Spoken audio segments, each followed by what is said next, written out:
humans were designed with two exploitable bugs, and that's going to be your fight or flight memory response, which means when you get in a bad situation, do you panic or do you think logically? And then that limited memory storage and recall, which I'm really bad at that one. That's just your memory and then how much we're able to retain from what we set up. So that might be for passwords, that might be for accounts, that could be for a number of different things. So a common term that you're going to hear in cybersecurity is hijacking. And a lot of the times this is referred to hijacking specific emotions. So it might be an emotion when you receive an email or you receive a phishing text that makes you feel afraid. It might make you feel happy, might make you sad, ashamed, or angry. And this is not an all-inclusive list. Any emotion that you feel when you receive an email, a text message, a social media DM can spark any emotion that can be included on this list. So it might be pretty easy to get an email and it might make you happy. Congrats, you won a $1 iPad. And you're thinking, woohoo, yeah, let's go $1 iPad. Those are so expensive. But then you realize that it's too good to be true and that it's probably phishing. So that's pretty easy to avoid and to understand what emotion is being hijacked. But where it gets more difficult is when they start to overlap. So you might receive an email that says, hey, a customer has left a bad review for you. And you're thinking, oh my gosh, am I going to, am I going to get fired? Am I going to get in trouble? I'm ashamed that, I had a bad interaction with a customer and they've left a bad review for me. And so once those feelings start to mix is where it gets a little more difficult to be able to tell, what's phishing and what's not and how to react logically. Now let's talk about that limited memory recall. This is where I really, really struggle. So what we tend to do is create easy, simple, and short passwords because we cannot remember long passwords. So I might create Mackenzie C, that's my name and my last initial, 1969, which could be an important year for me. So this is something easy, it's short, it's really simple for me to remember, I'm never going to forget it.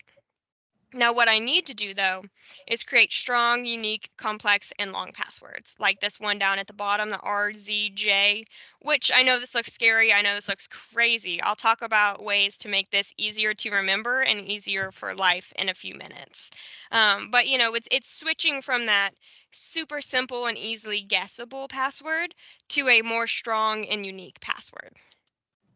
So how do we fix these bugs that we have? First, we need to stop, breathe, think, and respond. So when you receive an email, it's going to cause any kind of email, any kind of, phishing phone call, phishing text message, phishing online social media DM.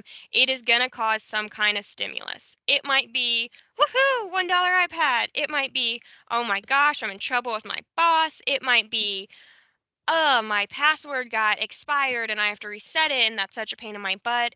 Or it might be, this is the most boring email I've ever received. I do not want to work today. I just want the weekend to come. So regardless of what email you receive, it is going to spark a reaction. Now, if we don't think about what this email is, if we don't think about why we might be receiving this email, ultimately we might make a bad decision. We might make a bad reaction based upon this email. We're going to click that link. We're going to download that attachment. We're going to reply with our sensitive information. And all these are things we do not want to do. But if we get that same stimulus, we have that same reaction, we put a little bit of time, thought, and effort into thinking about it, we might realize, I'm retired and there's really no reason why I should be getting a bad customer review. Or, a $1 iPad, really, from Amazon? That seems too good to be true. And then ultimately, our response will make everyone a lot happier because we won't compromise our accounts. So now let's talk about that limited memory recall. Goodness. So we need to create those strong, unique, complex, and long passwords. We want to make it strong so it's not easily guessed by other hackers and bad actors that are trying to get into our system. We want to make it unique, and unique being that it's not reused on any other account. I know it's super easy to do the same Mackenzie C 1969 on every single one of my accounts because it's what I can remember. But unfortunately, that's what hackers want you to do. And once they hack into one of your accounts, they can hack into all your other accounts. We want to make it complex. Complex meaning we have capital letters, we have lowercase letters, numbers, and symbols. We have all four of these. And then we want to make it long enough to where it cannot be easily guessed. So how do we protect our accounts? It's getting really hard to not fall victim for phishing attempts now. So how do we protect our accounts? You can set up multi-factor authentication. Give me a hands up if you know what multi-factor authentication is, MFA. Okay, give me a hands up if you use MFA. Okay, I like what I see for the most part there. So what is MFA? Multi-factor authentication. And this is very important. If you're looking for that next step to take in cybersecurity, which I'm assuming you are since you all attended this session, this is it. I would absolutely love for you to grab my contact information and for us to set up a phone call or email back and forth to chat about how to get this set up for you. So factor one is your typical login. That's your username and password, your email and password, whatever it might be that you use to log into your account. And then factor two is either an authentication app or a text message code. So I'm sure you guys have received text message codes before. Text message codes are an absolutely valid way to set up your two-factor authentication. However, that authenticator app is just taking you to the next level of security. So you can choose to do the text message code where the code will go to your phone and then you can just type it in to your app, or you can choose to go with the authenticator app. It's your preference. Now, what this is going to look like is you're going to go to your account once you have this set up. You're going to type in your username, you're going to type in your password, and then it's going to say, hey, we are sending you a code to your phone, or hey, go to your authenticator app and then give us this code. Now, what that's doing is it's not just if someone gets, let's say I steal Joanne's username and password. I would never do this. This is just an example. But I take Joanne's username and password and I'm trying to log into her bank account because I need to go on a shopping spree. I need to go on a vacation. So I grab that information, I'm logging in, but she's going to get a notification. She's going to get that text code or she's going to get that authenticator app notification, and I am stopped. I can no longer get into her code, into her account, even though I know her username and password. This is just a second layer of things that are private to you that you have to go through to log in. So even if I have Joanne's username and password, I do not have her code and I cannot get into her account. There's two options of things that you can set this up with. You can do the Microsoft Authenticator app with a Microsoft account, or you can use the Google account, the Google Authenticator app.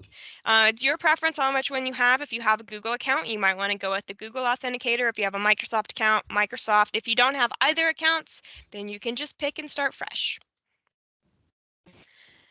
Let's talk about length of passwords.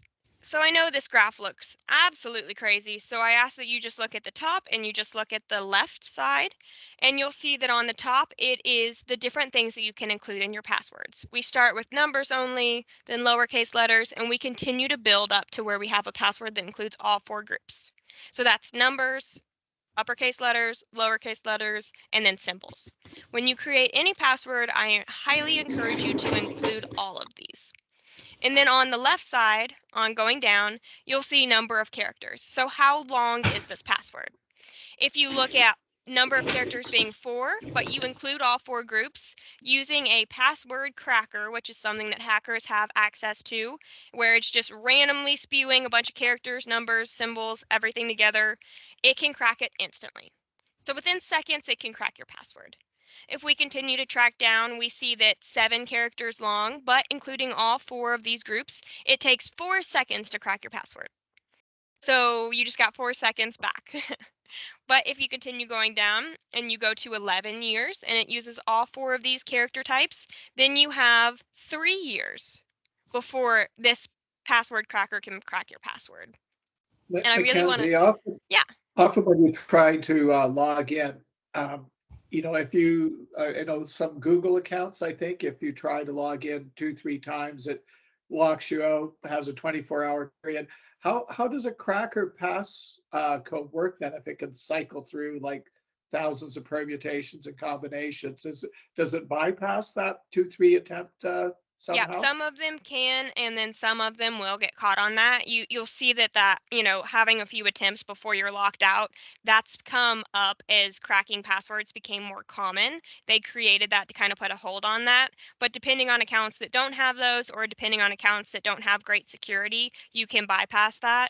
And then that's how we'll see that this randomly will spin them and generate them and plug them in. Great question. I'd really like to draw your attention to number of characters 12 and 13. Once you have 12 characters and it has all four of the groups, then it takes 226 years for that password to crack. I don't know about you guys, but after 226 years, I better be gone. I better be long gone, and these accounts can be hacked if they need to be hacked. So it's really good method. It's really good to use a 12 or longer character password. If you look at 13, it takes 15,000 years to crack. So for me personally, I set all my passwords at 13 or above. 12 is 226 years. I don't plan to be around by then, but with technology evolving and ever growing, you know, I'd rather have 15,000 years. I know for a fact I won't be around 15,000 years. None of my even, direct relatives will be either. So I think that that's a good habit and good use case to just go ahead and up your passwords to 13. If you want to go back and change passwords that you might have set to 8, that's great. If you just want to continue to create them in the future, phenomenal. I just recommend anywhere in that 12 to 13 range using numbers, uppercase, lowercase, letters, and symbols. So let's talk about strong, unique passwords. So again, we want that 12 to 13 range. We want random character strings so no one can guess it. It doesn't have your dog's birthday or your dog's name, your kids. It doesn't have, your spouse's name in it, your name and your birth year, the street you grew up in, anything that's easily identified. You probably don't want to add in a password. Just because if I can find it out about you on your Facebook account when your birthday is and I know your nickname, I might type in Ronnie 1964, and boom, I'm in your account just because it was a lucky guess. So it's important to not include personally identifiable information inside of your passwords. And again, we want to include those four categories for your passwords. And again, we're spit out with this crazy looking password that looks a little scary, right? I can't remember that. You can't remember that probably. I couldn't remember that if I tried 100 times. If I said that password out loud 100 times right now in a row, I immediately still would not be able to get it. So I get why this looks like something you just want to shut down to and not pay attention to, but I promise there are ways that we can get around this. So hang on with me. We can use past phrases instead. So we include the same things, uppercase, lowercase, symbols, and numbers, and they're still 13 characters long. And then it's going to look something like this. The Indy Colts need a left tackle, 2303 exclamation point. So that looks a little better. That's easy for me to remember. I'm an Indy Colts fan. If you guys are familiar with my team, so this is something that I think I could probably remember. This might also look like your favorite song lyrics. It might be a Bon Jovi song. It might be anyone who you're into. It might be Taylor Swift if you're into her. And so it's going to be something that you can remember. It might be your favorite quote. It might be from a play, to be or not to be. As long as you have something that's memorable to you that you can remember and it has, all four of these categories, then you're good to go. So I hope that this relieves some of your stress. You can also use rhyming words. You could do the fat cat wore a hat, 2016 exclamation point. Whatever you want to do. But if you still don't think you can remember enough of those for each one of your accounts, there are things that are called password managers. So what a password manager is it has a very high level of security and encryption, meaning that if anyone ever steals this information, then all they're going to get is a random string of numbers, characters, letters, and then they have to try to crack that essentially. It's known that these password managers, it will take a million years for them to be able to crack. So this is the safest place to store your passwords. Unfortunately, if you are attending and you store your passwords in an Excel document, a Word document, a notes document on your phone, piece of paper by your laptop, it's not really the safest way to store them. With hackers today, with being able to get into people's computers so simple today, we just like to make sure that you're keeping your passwords in a safe location. And so a password manager is a very safe location. So all your passwords are in one location, which is the beauty of this. All you have to do is log in, and then boom, you can see every single password you have saved in the most secure way possible. It also will log you in to your accounts for you. So if you have this thing called a browser extension, which might not mean anything to you now, but if you decide to go this password manager route, it will then.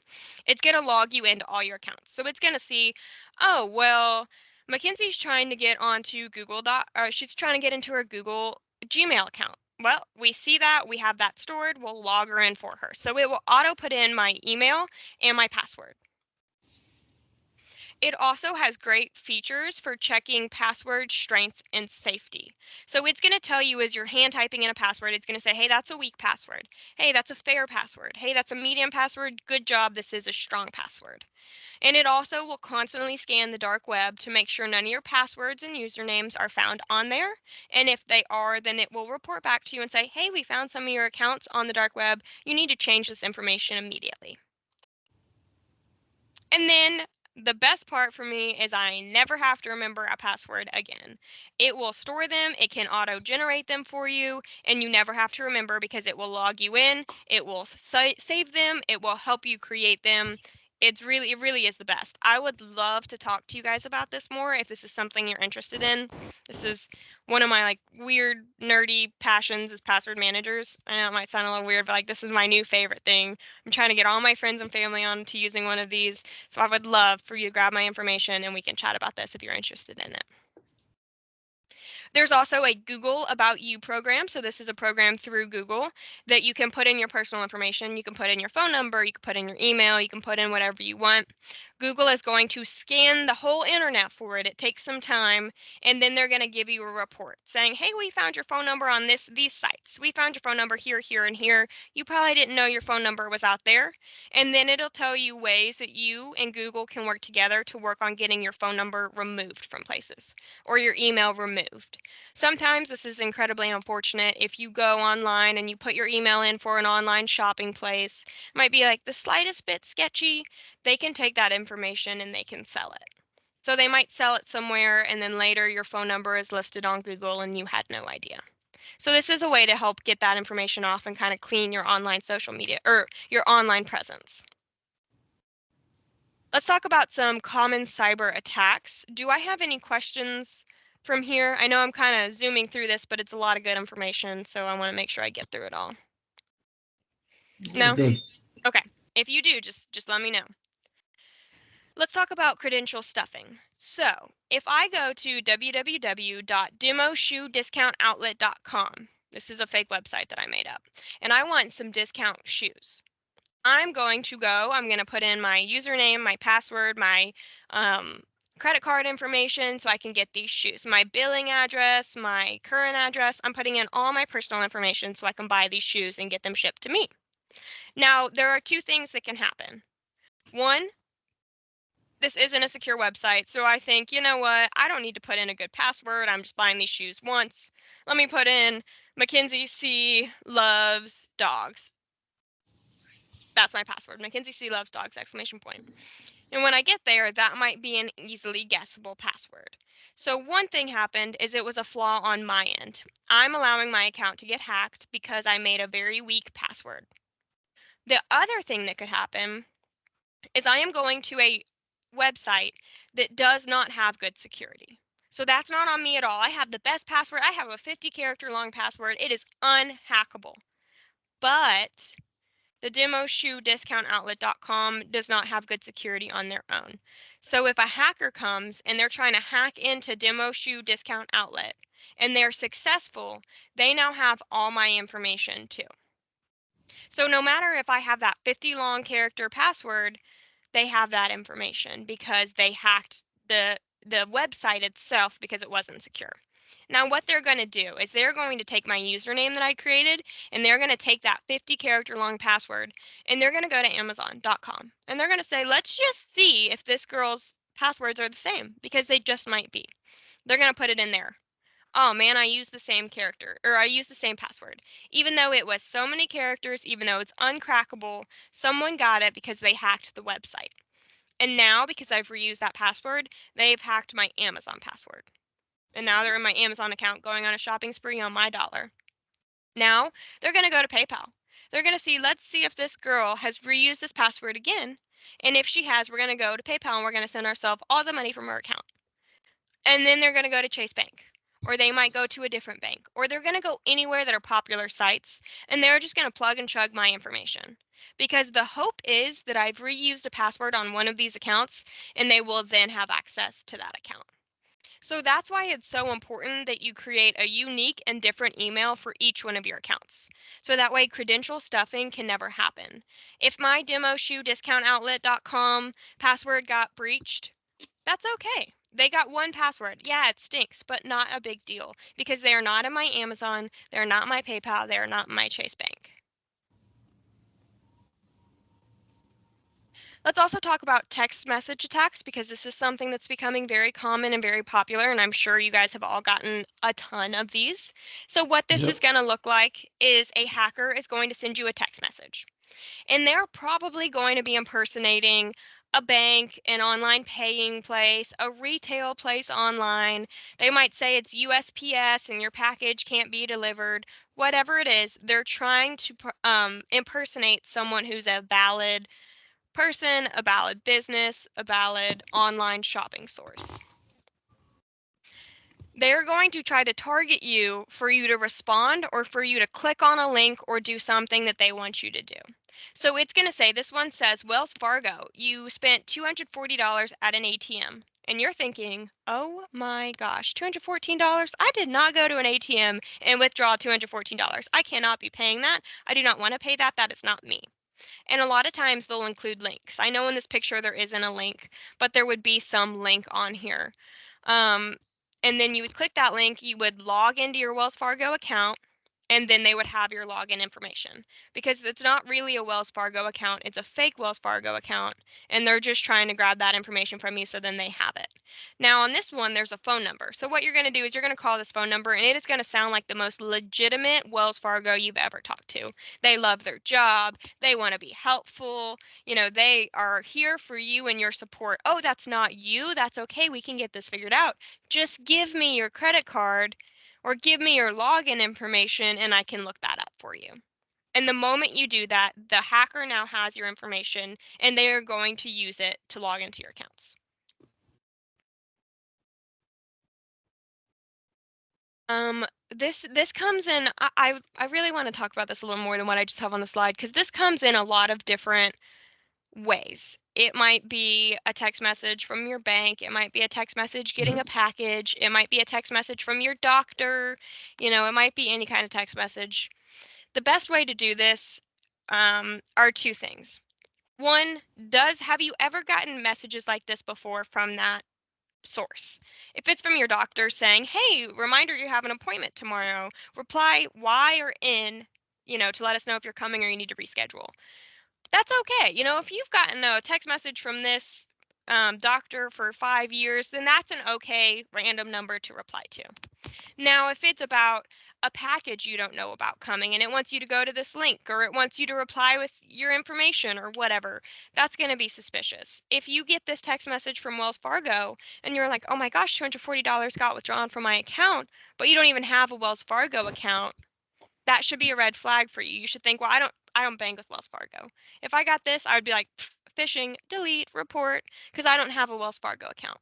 So how do you get past these? You just think logically, does this make sense? Have I ordered anything from USPS? Do I have a doctor's appointment tomorrow? Do I have a Wells Fargo account? Things like that. And if you're still stressed, you can always call the source.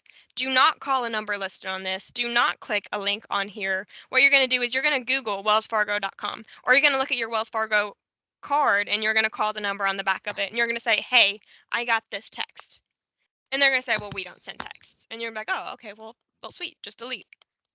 Or you're going to go to amazon.com, not through the link that they give you, but through your web browser. You're going to go to Amazon, you're going to go to your Amazon app, and you're going to see if you have, made a purchase for $1,000 buying baby shoes or, whatever random thing that they're trying to buy. It's always the most random things. And you're going to go and you're going to see if you have that. Always, always, always go to the source, whether it's a phishing email, a phishing social media, a phishing text. always go to the source, never click on links. If you think something seems fishy, it probably is. Oh, I just forgot I had this slide.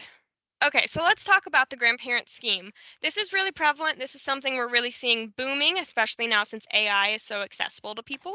So this is when hackers are going to impersonate a close family relative to you. A lot of the times we see it being grandchildren. It can also be, children, parents, whatever it might be. They're going to call you in an absolute crisis situation and they need financial support. So sometimes this can sound really valid because hackers will use tools to either steal, it's not stealing, it's called spoofing, the phone number of your loved one. So when it rings in your phone, it really looks like, Johnny is calling you, but it's not actually Johnny's phone number. But it will show his contact photo, it will show his phone number, but it isn't actually Johnny. Or they will use AI to sound just like Johnny. So when they call you, it sounds just like your grandbaby. And then a lot of the times what this is it's just a scam. You might hear, I've been arrested, don't tell mom and dad. I only trust you, mama or papa. Or, hey, I've been in a car accident and I can't tell mom and dad. I need you to come help me. I need you to bail me out. And this is going to look of two ways. They're going to ask you to wire them the money. So, send it to a PayPal account, Zelle it to a friend, whoever. Or they're going to say, I'm in juvie. Someone is coming to pick up the money from your house. Now, what they're doing is they are acting on your fear, your stress, and your anxiety. You don't want to see your grandbaby in jail. You don't want to see them in a bad accident, car accident. And so they're calling you to spark that scare in you, and then they're going to ultimately trick you into giving money. When I was doing research on this, there were grandparent schemes that people donated thousands of dollars to their grandchildren to bail them out of whatever situation they were in, and ultimately it was a scam. So this is something to really pay attention to, and the way that you can, go around this is, oh, okay, yeah, Johnny, I understand. Like, let me know what I can do. Hang up and don't call back the phone number.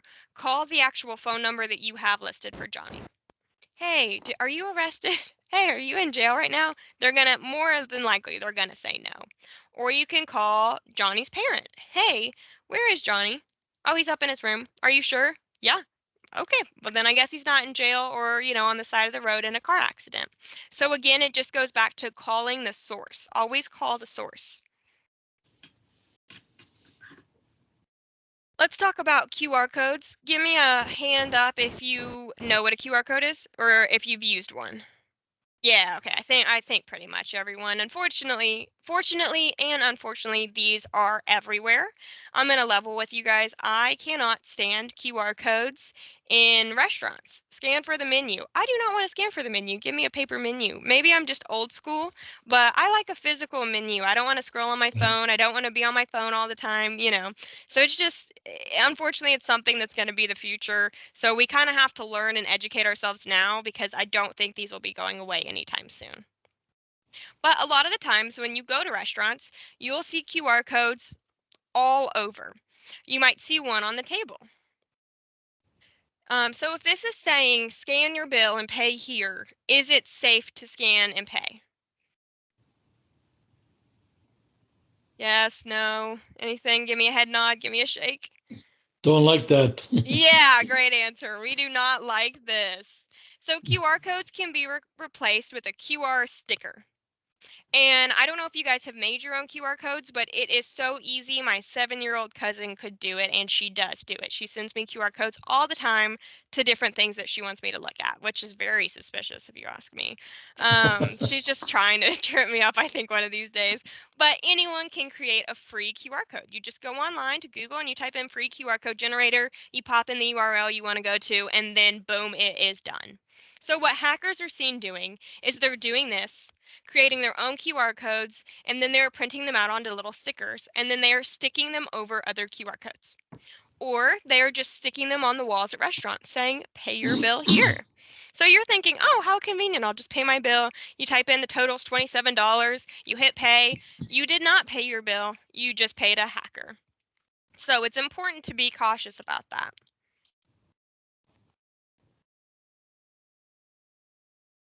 So the sticker on the wall, not safe to pay your bill. This sticker on your bill is safer. If you want to, or if you have to pay with a QR code, recommend that you look at who gave it to you. Did your waiter give it to you, or did some random waiter walking by give you this bill saying, here's your bill? That's something to pay attention to, because they could be over in the corner typing things up themselves, printing off a little receipt, and then handing it to you. So, not is this always going to happen? I know it sounds like I'm talking the most extremes, but it does happen. So, it is something that we need to be aware of.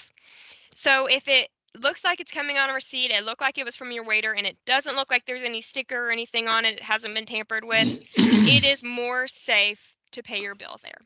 But do not ever pay your bill from a sticker on the wall. That is just asking for disaster. But you can scan and pull up the menu. You really can. That's not going to hurt you. You can scan QR codes and use them as long as you're never putting in PPI, PIP, personal identifying information. PII? I don't know. I was really off on that acronym. But as long as you're not putting in any of your personal identification information, then you're absolutely fine to scan a QR code. Now, if it asks for your email, it asks for your phone number, it asks for your credit card information, your social security card, anything like that, exit out of that, get rid of that, and do not put that in there. There has got to be another way to pay this bill at this restaurant. And then also, I like to draw attention to QR codes and emails. The thing about QR codes is you have to scan them with your phone. You can't scan them with your computer. So when you see a QR code in an email and you're thinking, oh, I'm going to scan this, it's really hard to see where the QR code is taking you. That's one of the perks that hackers will use QR codes for, because when you try to scan it, you try to hover over that link, it is going to launch you there anyway. It's going to take you to that QR code whether you wanted to go there or not. And there could be problems within this. It can just be a really easy way to fall victim to a phishing email because you just don't know if it's valid or if it's fake. And by the time that you realize, you've already gone there. So if you get a QR code from someone you're expecting a QR code from, or from an email address you know is a good email address, like if, Joanne sends me an email today with QR code saying, hey, fill out this survey for feedback, I'm going to be like, yeah, okay, don't love it, but, I was just here, feedback form makes sense, we're good to go.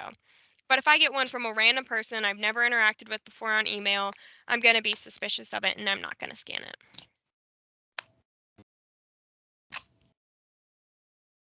Hackers will build websites that look legitimate to actual real websites. This is what happened to my grandma. That $1 iPad example that I gave, that's not fake. That is real.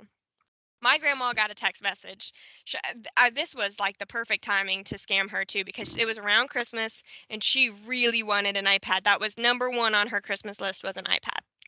And so she got a text message saying, hey, Amazon is giving you a $1 iPad as long as you get it today. And she was ecstatic, over the moon about getting this iPad. So she clicks on it. This website looks just like Amazon. I kid you not. I mean, it has the shopping cart, it has the 3 lines in this corner. It was perfect. Now, what they wanted her to do, though, the only thing that popped up on this screen that you could put any information in was your credit card information, your billing address, all that. So she puts it in. She's like, woohoo, credit card, or woohoo, iPad. And she puts it in, and she never receives this iPad. And actually, she receives a call from the bank saying that someone's trying to take out, who knows how much money in her name. So the thing was, I went down there, I looked at it, paid attention to it, and it looked identical to Amazon. I mean, to the point to where if I wouldn't have known it was a scam, I probably wouldn't have thought it was a scam. But when I tried to click on the shopping cart, or I tried to click on the 3 dots in the corners, nothing was clickable. They were all pictures. So it wasn't actually Amazon. It was just something that was built to look identical to Amazon to trick you even more. So that's something to be aware of. If you get something that seems too good to be true, unfortunately, it might be too good to be true. Starbucks doesn't give out free drinks around the holidays. Amazon doesn't send out $1 iPads. If you get something like that, really think about it. Does this make sense? One thing to note is a lot of the times in emails, it will be a link. Click this link to redeem this. Click this link to go here. Click this link to find out more. Do not click the links if you are unsure. What I recommend is hover over the links. When you hover over the links, it's going to expose the actual URL that it's taking you to. So if you hover over a link and it says, you're trying to go to chasebank.com and it says, fakebank.com, do not click on that link. That is not Chase Bank. That is fake bank. So it's something to take note of. Hovering over links is going to give you a lot of information on where you're actually going. And whatever the URL is, if it's hand typed out, the URL that pops up when you hover over it need to match exactly. That is the only way that you know it's valid. It can't be one off. It has got to match exactly. This is an imposter fake PayPal site. I use this example because you see this a lot. If you look up at the top, this is paysites.com. This is not PayPal, this is PaySites. But back here, it looks just like PayPal or some version of PayPal. So this is where my example goes on a little further of they build websites that look identical to sites that already exist. The only difference is going to be that URL. And then what is this site trying to do? It's trying to steal your login credentials, your mobile phone or email, and your password. I'm going to breeze through this kind of quickly, but this is important. So if you want to reach out to me after and we can chat about this, I would love to. So there's a few things to break down inside of a URL. On the far left side of the screen, the protocol, that's your HTTP and your HTTPS. The only difference there is S stands for secure. So if you're putting in any personal or personally identifiable information, credit card, social security, password, email, stuff like that, you're going to want to make sure it's on HTTPS. That just means that the connection is private between you and the server, the website that you're talking to. So no one else can pop in that communication and get your information. The subdomain, that's going to take a couple different forms. It's also optional. So it could look like www, which I think is what we see it look like most commonly, but it can also look like other things. I'll show an example later, or it might not be there at all. Your domain is your most important part of the URL. This is what will show you if it is a valid website or if it is a phishing website. And the way to find your domain is it is the first instance of dot something, .com, .net, .org, .edu, whatever it is. It's the very first instance in the URL of this. And then anything past that will be separated with a slash, and it will be more information on where you're going inside of this site. So here we have HTTPS, which does this mean we're good or we're bad to put in our personal information? We're good. Yeah, perfect. We're good. It's got that S, we're good to go. And then we have our subdomain. So instead of www, this is customer service. So, it can change up a little bit. And then we have our domain, starbucks.com. And how do we know that it's our domain?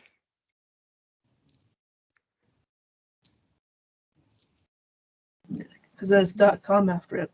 Yeah, it is the first instance. I want to say first instance because we'll talk about this in a second with, an example, but the first instance of .com, .net, .org, .whatever. So here we have HTTPS. We are good to put in our credit card information. We have our subdomain. We have our domain, but that looks a little suspicious to me. Star-bucks.com? I'm pretty sure that's one word, starbucks.com. So this is a great example of how they trick you, how phishers and hackers will trick you, because this looks similar enough to starbucks.com or you're thinking, I'm just ordering my drink online. But really, you're going to a fake website that looks like Starbucks and you'll put in your credit card information and your credit card information will be stolen.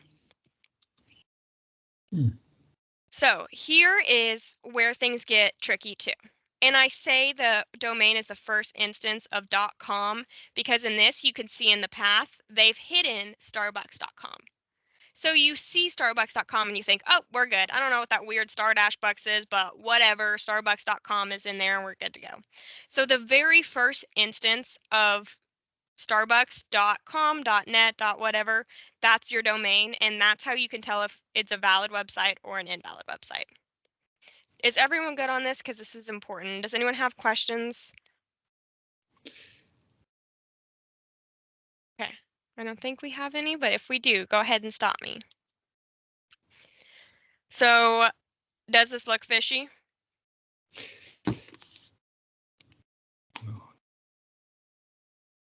No. What is the domain in this?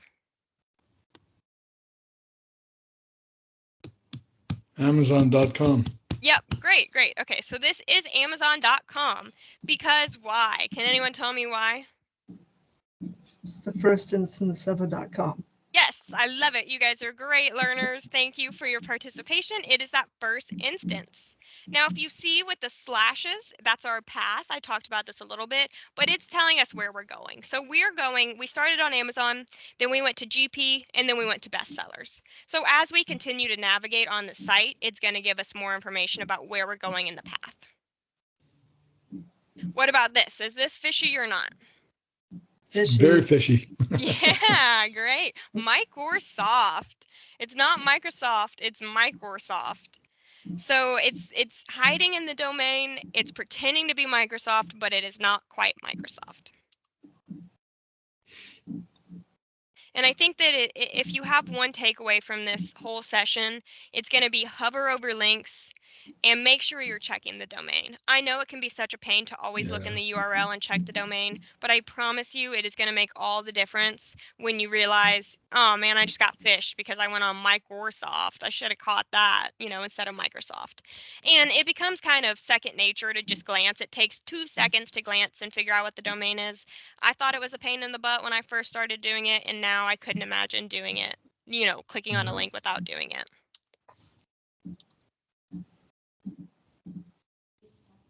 Okay, I already talked about that. Okay, whoops. Here in IT at Kiwanis headquarters, we have 3 rules that we love to live by. That's stop, look, and think. So when you get an email, you get a text, you get something that looks a little fishy, you're going to take a second, you're going to stop what you're doing, you're going to look at it, do you see any red flags, and you're going to think about it. Does this make sense? Is this really a good website? Does that URL look good to me? And then if you do this, I promise you, majority of the time, you will always catch a phishing email or a phishing text if you receive one. Rule number 2 is red flags. Look for red flags in emails and texts. Do you have a Chase Bank account? Well, you just got an email about your Chase Bank account. Does the sender email address look a little suspicious? Were you expecting this kind of email address? Does that link look suspicious? And then rule 3, when in doubt, throw it out. I like to say if it's meant to be, it'll come right back to you. So if it's meant to be, if someone's really trying to get a hold of you, if I'm trying to share my resources with Ken here, I'm going to make sure that Ken is getting those resources. Even if he deletes me, even if he says, that's a suspicious looking link and he deletes it, I'm going to make sure I'm following up with him to make sure he got that. And that'll be the same with anyone else who's trying to contact you or do business with you. So I'm coming in right on time here, which I'm excited about because I love to talk about this. So we're going to finish just perfect.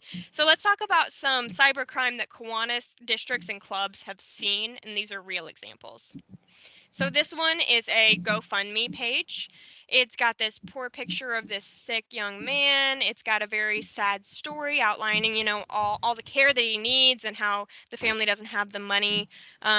This was sent around Kiwanis clubs and districts because they know that Kiwanians are very caring, loving people who love to help children. And unfortunately, this was phishing. So this is a fake GoFundMe page. It's not real. And if you hover over that make a donation orange button at the bottom, it's not actually taking you to a correct GoFundMe page. It's taking you to some fake site. And a lot of Kiwanians fell victim to this a little while ago because they just knew where we responded and how we responded emotionally and how this would hurt our hearts. And, they took advantage of that. So it's very important to hover over links and to make sure that you're going where you actually need to go and that you're kind of doing research on this on your own. So whether that's going to GoFundMe and typing in the name of this child and seeing if something pops up there or, going about it in a different way. This is also another thing that we saw, and this was very unfortunate. So this was a list on a Kiwanis Club website that listed all of the officers in the board, and it had a lot of information that we do not like to put online. It had names, it had phone numbers, it had personal phone numbers, it had their addresses, it had their emails, it had everything except for their social security card number on here pretty much. And this is not appropriate to do in today's society, unfortunately. You really have to monitor how much information you put out on the web because it makes you target for spear phishing. Now, spear phishing is a very focused and specialized attack on you. So if I'm a spear phisher, I went here, I saw the governor, I saw where he lives, I saw his phone number, I saw everything, and I made, a very targeted email for him specifically, knowing as much as I do about him, that made it almost impossible to recognize it was phishing and very easy to fall for. So we got a lot of spear phishing attempts from this, and it's just unfortunate. So just monitor what you put online. Don't put much personal information online, if any. Ways to get around this are online contact forms on your websites. So instead of putting your personal information, hey, reach out to me, we'd love to talk, you put an online contact form, they put their information in here, and then you reach out to them. So you know that they're valid, you know that they're interested. It's not just anyone being able to contact you. And then lastly, never, ever, ever buy a gift card online and then send the information online. If you need to buy a gift card and bring it to a Kiwanis event, that's one thing, but it's another if they ask you to buy 10 Amazon gift cards for $100 each and reply to this email with the card numbers. This is a recipe for disaster, and this is one of the most effective phishing attempts probably ever done. So what this is going to look like is it's going to come from someone who looks like they're part of Kiwanis, or it might look like an email that's similar to mine. It might be MackenzieCarroll@Kiwanis.org. Well, my email's mcarroll@Kiwanis.org. So it's very similar to someone you might know, and they're asking you for urgent, information. So they're asking you to drop everything you're doing, go to the store, grab these gift cards for an insane amount of money, come back, and then share them. And what that's going to do is you're giving a hacker free money, essentially. So we ask that you don't ever do that. If someone does ask you, just call them. Hey, Mackenzie, saw you ask me for $1,000 worth of Amazon gift cards. Is that valid? Did you mean to do that? And I'm going to say, no, delete that email. I do not need $1,000 worth of Amazon gift cards. And then also pay attention to that sender email address. It's the very first thing I look at when I open up an email. This is a great example. It says it's from Arthur Riley, but it's coming from David Schreiers at gmail.com. Why would Arthur Riley have a David Schreiers email account? It doesn't really make sense. Now, there are instances where this might be valid if they're emailing off their spouse's email account. If it's someone that works in the district or works and has a work email and a personal email and all that. But primarily just pay attention to this. And then if you see that the email address looks suspicious, just don't reply, just delete it. Okay, my tips. Slow down. I know I'm speeding up right now, but I've got 2 minutes left, so don't be like me. Slow down, don't speed up. Use an MFA authenticator app. If you do not have one, let's get one set up for you. I'd love to chat.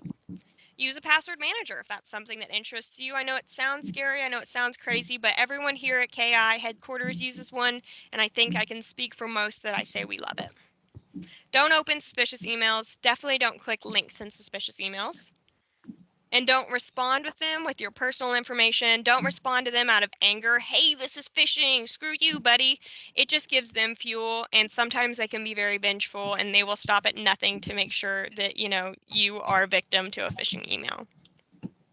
When in doubt, throw it out. If it's meant to be, it'll come back to you. Don't scan any QR codes in emails or text messages unless you were expecting them and you know that they're valid. And then always go to the source. If you are confused, call the person that emailed you. Call your bank, call your doctor's office, call your coworker, call anyone, email anyone on the email you have saved for them. No one in today's society, I promise you, no one's going to be like, why are you following up with me on this? I, didn't, or I did send you this. Everyone understands it. Everyone can fall victim to it. And then please give me a call or an email if you have any questions, comments, or concerns on this. I'd love to talk to you about it. I'm more than happy to, help you out. If you get a weird looking text message and you can't figure it out, give me a call, shoot me an email, and we can figure it out together.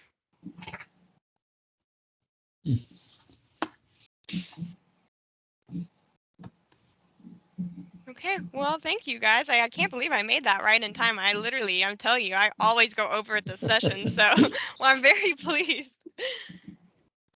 Mackenzie, the password manager, is that just an app you download or where do we find that? Yep, so it's an app. There's a couple different options. I recommend Keeper, Keeper, but there's also, LastPass, Nord. There's a whole bunch of different options. It's free.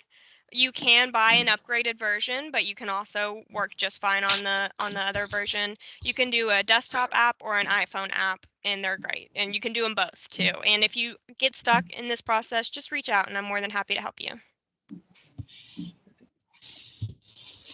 Okay, well, with that being Yeah. said, I think I'm gonna have to take us all back out of the rooms now. Does anyone Thanks, have Mackenzie. any questions real quick before we go? No. Thank you No, so the Just, much. next presentation. Thank you. Awesome, presentation. awesome presentation. Yeah. Thank you so much, guys. You guys are too sweet. They're Okay, well, I'll see you sneaky. back in the main room in a second. If they spend as much time for good as they do for wickedness. Oh, I know. That would be nice. Okay.